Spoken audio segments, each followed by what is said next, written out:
আজি পুৱা ৰাজ্যৰ দলৰ কৰ্ণধাৰ সমিতিৰ বৈঠক অনুষ্ঠিত হ'ল আৰু সেই অনুসৰি আজি 5 বজালৈকে ৰোৱাৰ সিদ্ধান্ত হৈছিলে।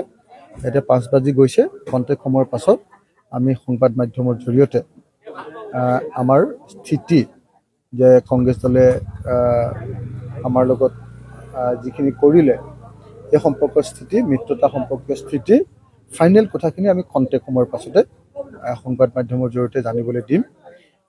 হয়তো গুৱাহাটীৰ পৰা সংবাদ মেল কৰি এতিয়া দিব। সেইকাৰণে মই অলপ সময় আপোনালোকক অপেক্ষা কৰিবৰ কাৰণে অনুৰোধ জনাইছোঁ। আজি গোটেই দিনটো আমাৰ কৰ্ণধাৰ কমিটিৰ বৈঠক অনুষ্ঠিত হৈছিল। তাত তন্নতন্নকৈ গোটেই দিশবিলাক আলোচনা কৰা হ'ল আৰু আলোচনা কৰি সিদ্ধান্ত গ্ৰহণ কৰা হৈছে। ইতিমধ্যে আমি খবৰ পাইছোঁ গৌৰৱ গগৈ দিল্লীত আজি ঘোষণা কৰিছে তৃতীয়খন তালিকা ৰাইজৰ দলৰ লগত মিত্ৰতা নোহোৱাকৈ আকৌ তৃতীয়খন তালিকা কাইলৈ ঘোষণা কৰিব বুলি কৈছে। এই কথাবোৰ কেনেকুৱা হৈছে? মই সেই কথাটো নাজানো। মই আচলতে বিষয়টোত সোমাব খোজা নাই। যিদিনাৰ পৰা আমি কাজিৰঙাত সংবাদ মেল দিলোঁ সেইদিনাৰ পৰা মই এই বিষয়টোৰ লগত জড়িত হোৱা নাই। আমাৰ দলৰ 3জনীয়া এখন কমিটিয়ে বিষয়টো আলোচনা কৰি আছিল। কংগ্ৰেছে আজি এটা কথা কয়, কাইলৈ ৰাতিপুৱা কথাটো বদলায়, আকৌ দিনত কোৱা কথাটো সন্ধিয়ালৈ বদলায় আৰু সন্ধিয়াৰ কথাটো ৰাতিলৈ বদলাই দিয়ে।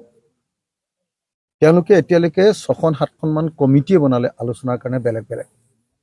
এবাৰ ভূপেন বৰাক দিয়ে, তাৰপিছত ভূপেন বৰাৰ ৰকিবুল হুছেইনক দিয়ে, তাৰপিছত আকৌ আপোনাৰ কি কয় দেৱব্ৰত শইকীয়াক দিয়ে, তাৰপিছত আকৌ আপোনাৰ গৌৰৱ গগৈক দিয়ে, তাৰপিছত আকৌ 4জনীয়া কমিটি বনাই ৰকিবুল হুছেইন, দেৱব্ৰত শইকীয়া, প্ৰদ্যুৎ বৰদলৈ, এনেকৈ তেওঁলোকে এখন কমিটি বনায়।